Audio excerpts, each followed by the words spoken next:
Hello.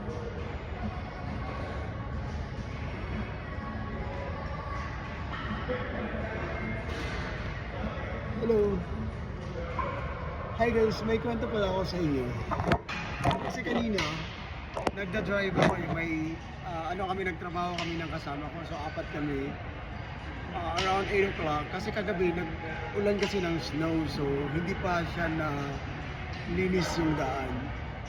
Kaya, dahan-dahan lang naman talaga ako sa pagda-drive. Alam nyo kanina sa highway, kasi magle-left na turn na ako eh. So, 3 kilometers, magle-left turn na ako.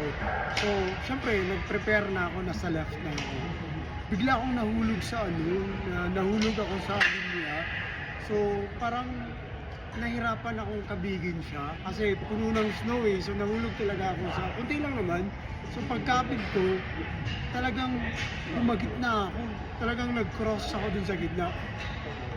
Tsaka, as a driver, kailangan na wala ka talagang dapat na hindi ka talaga magpapanik kasi kung magpapanik ako, yung members ko, magpapanik din sila.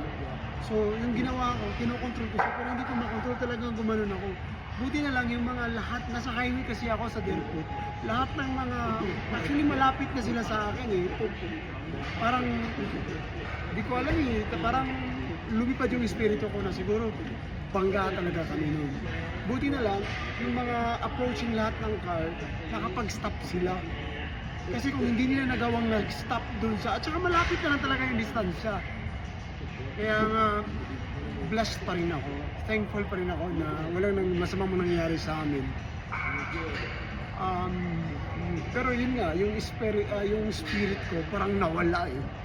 Parang natauhan ako. Kaya nag-hazard na lang ako, tsaka nagdahan-dahan.